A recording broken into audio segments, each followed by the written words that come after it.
नाट्यात लिहिली असं सांगितलं मला. पुढचा मी सांगतो. तर या पेपरानुसार तर सुरेशने एक सारं घर आपल्या नावावर करून घेतलंय. तेव्हा तुम्ही घराबाहेर ही सारी तुझीच कारस्थान आहे. दादाला दारू पाजून त्याच्याकडून असली काय करून घेतो. हे कारट्या, त्याला बोलायचं नाही. तो माझा मित्र आहे. तो बोलेल तेच घडेल इथं. काय बरे? हो हो हो भाऊजी, अहो या नरेशच्या नादी लागून तुम्ही आम्हाला आपल्या माणसांना घराबाहेर काढता आहात. मी कुणाचा कोण नाही. मला फक्त एवढंच ठाऊक आहे, नरेश माझा परमप्रिय मित्र आहोत. भाऊजी, सुशील खरी नसताना तुम्ही हे सर्व आम्हाला का सांगता आहात? ते संध्याकाळी येतील तेव्हा त्यांना सांगा काय सांगायचं ते. सुशील असं तर काय झालं? हा सुनील आहे ना, तो स्वतःला अति समजतो. दादा कुलकर्णी आहेस तू. स्वतःचा भाऊ पण सुद्धा तू या दारू घालून बसतास. शेंबड्या, फालतू बडबड नको. मला फक्त हे घर आताच्या आता खाली पाहिजे.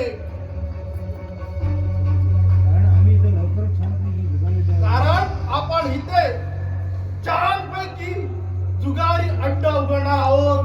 भाऊजी, अहो या चोराच्या नादी लागून आमच्या घर मुलात तुम्ही जुगारी अड्डा उघडणार आहात. तेव्हा काय ऐकताय मी हे? दादा अरे विचार कर. तू जे करतो आहेस ते योग्य आहे का?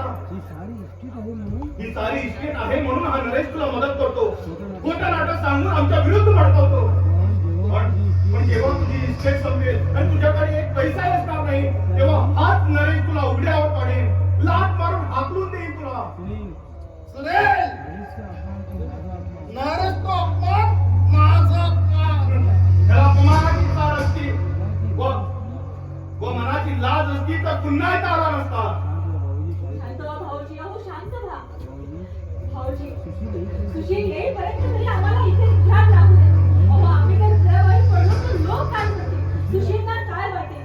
तेव्हा ते येईपर्यंत तरी आम्हाला इथे राहू द्या. मी तुमच्या पाया पडते. आणि सुनील भाऊजी काय बोलले त्याबद्दल मी माफी मागते तुमची.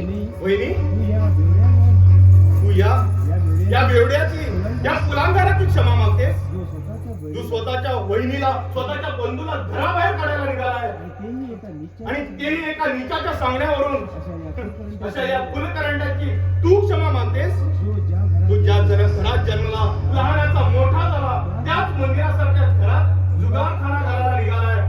अशा या बुद्धिभ्रष्टाची तू क्षमा मागतेस. नाही वहिनी, तुझे हे पुण्यवान हात कुणासमोर दयेसाठी पसरलेले मला पाहवाने नाही.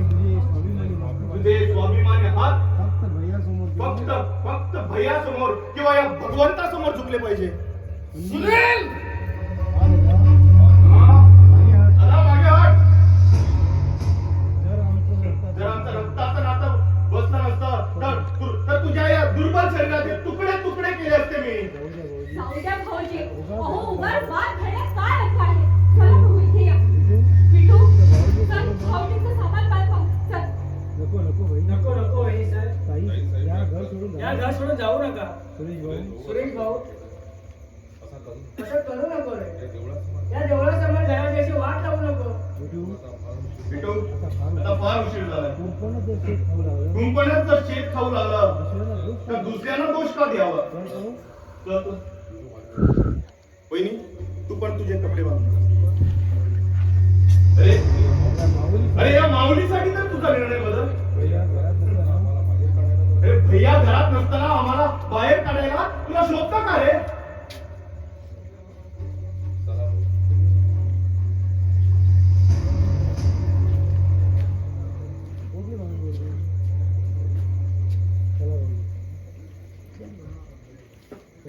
चला भाऊजी.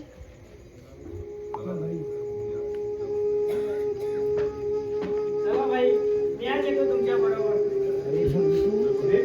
तू आमच्या बरोबर कुठं म्हणून येणार? भाई, या घरात संसारात प्रेम माया शांती नाही तर मी राहून तरी काय करू? या घरातली लक्ष्मी घर सोडून जाता तिथं माझं काय काम? विठू अरे किती थोर मनाचा आहेस रे तू.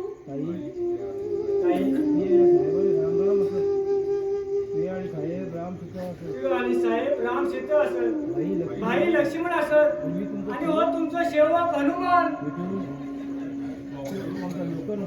विठू तो आमचा नोकर नसून आमचा पाठचा भाऊ आहे.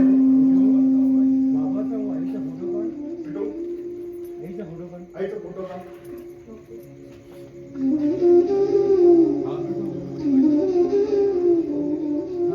हा विठू, तुमचं सारं संभाषण मी ऐकलंय. तुमचं सारं संभाषण मी बाहेर ऐकलंय. अरे सुनील, तुम्ही काय घर सोडून आला? अरे सुनील, तुम्ही घर का सोडून आला? तुम्ही घर का सोडून जाणार?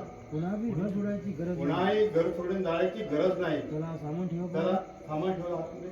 पण मामाजी मामाजी वली आबासाहेबांनी आपलं मृत्यूनंतर आबासाहेबांनी आपलं मृत्यूपत्र वकिलामार्फत माझ्याकडे ठेवलंय. हे बघा, हे बघ, या मृत्यूपत्रात चक्क लिहिल्या की माझ्या घराचे सामान 3 हिस्से तिघाने मुलाला मिळतील. मात्र सुरेशला माझ्या टीव्हीतला एक मात्र सुरेशला माझ्या ठेवीचा 1 पैसाही मिळणार नाही. काय? काय? हे मृत्यूपत्र नकली आहे. हे हे मृत्यूपत्र नकली आहे. पण बाबांनी आम्हाला काहीच सांगितलं नाही. मात्र कोऱ्या स्टॅम्प पेपरवर सही करून दादाला जे वाटेल ते कर असं सांगितलं होतं. खरं आहे ते. खरं आहे ते. तो कागद फक्त सुरेश नागोकाचे बघण्यासाठी त्याने सही करून दिला होता. आणि हे मृत्यूपत्र 1 वर्षाआधीच करून ठेवलं होतं. नाही, हे साप खोटा आहे, खोटा. हे जर तुम्हाला खोटं वाटत असेल तर तुम्ही फिर्याद करू शकता. हे झूठ आहे.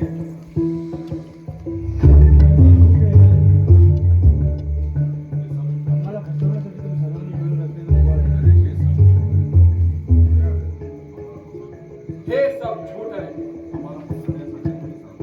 आम्हाला फसवण्यासाठी तुम्ही सर्वांनी मिळून नाटक केलं आहे. मला खरंच आवडतंय. हे मृत्यूपत्र तुम्हाला खोटं वाटणारच, कारण आजपर्यंत तुम्ही फक्त खोट्याच्या दुनियेत वावरत आहात.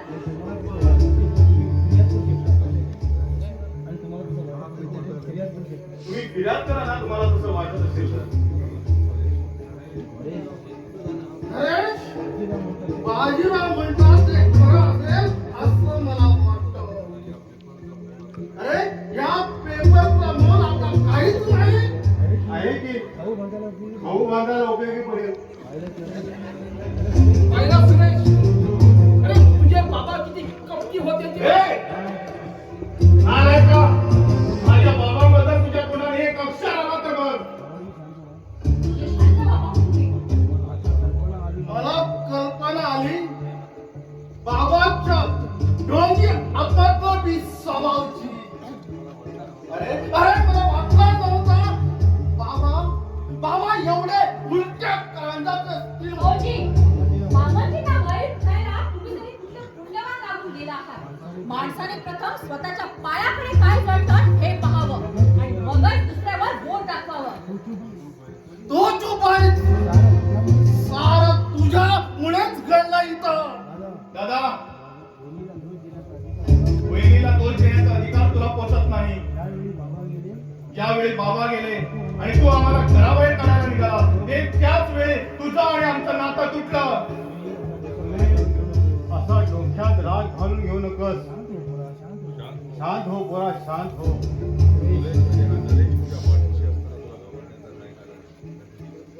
सुरेश, अरे हा नरेश तुझ्या पाठीत असताना तुला घाबरण्याचं कारण नाही.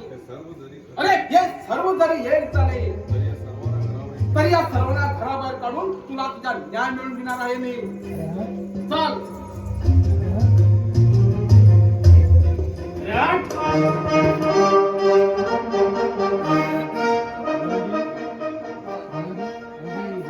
बाबाजी, देवासाठी खाऊन आला तुम्ही. त्या जर तात्या, आला नसता तर तुम्ही जर आज इथं आला नसता तर आता जे घडलं ते आता विसरून जा. बरं सुनील, पेपर कसे गेले पेपर कसे गेले? अगदी उत्तम. अगदी उत्तम. आज निकाल आहे. आज निकाल आहे. खरंच नंबर येईल. नंबर येईल ना? नाही म्हणजे कसा तो हुशार आहे. नाही म्हणजे तसा तू हुशार आहे म्हणा. विजय विजय, तू आणि इथं तू आणि इथं आणि या पोलिसांना घेऊन आणि ह्या पोलिसाला घेऊन त्या अरे जगन्नाथच्या काय झालं घरी तरी काय? त्या जगन्नाथच्या घरी चोरी झाली त्या चोरट्या- आणि चोरट्याने 50,000 रुपये चोरी केली कालच. काय बंदीच्या घरी चोरी? शेठजीच्या घरी चोरी? मग चोर मिळाला. पण चोर मिळालेली आहे नाही वहिनी. मला वाटतं त्या व्यसनाधीन मला वाटतं या त्या व्यसनाधीन झाल्यापैकी हे कुणाला तरी झाल्यापैकी हे कुणाचं तरी काम आहे. नाही तर त्याच्याकडे पैसे कुठे? नाही तर त्याच्याकडे इतके पैसे कुठे? अरे अरे तू या सकाराम तुकारामला घेऊन अरे तू या सकाराम तुकारामाला कशाला घेऊन आला इथं? आबा कोणीतरी आत्ताच पोलीस स्टेशनवर फोन केला, कळवलं की चोरीचा रक्कम ह्याच घरात आली आहे म्हणून. काय म्हणतो सुदेव? काय म्हणतोस विजय? चोरीचे पैसे काय? चोरीचे पैसे आणि ह्या घरात? सॉरी सुनील, तुम्ही माझ्यावर उगाच राग ठेवू नका. मला माझी ड्युटी करू द्या, कारण मी कायद्याचा रक्षक आहे आणि माझ्याकडे घराची झडती घ्यायची वॉरंट पण आहे. अरे पण तुला हे खरं वाटतं अरे पण तुला हे खरं वाटतं का? या? नाही हो बाबा, कोणी उपट सुमाने उगाच काहीतरी सुचवलं झाला तरी सुद्धा मला माझं काम केलंच पाहिजे. सकाराम तुकाराम दोघंही घराची झडती घ्या. Yes, sir. आणि पुढे गुंडाच्या संख्येला असं केलं. आज तर सुरेश भोंडाच्या संगतीला असतो तेव्हा मामांची हे आधी मामाने हो काय तात्या पाहिलं? आम्हाला किती मनस्ताप दादामुळे आम्हाला किती मनस्ताप सोसावा लागतं म्हणून.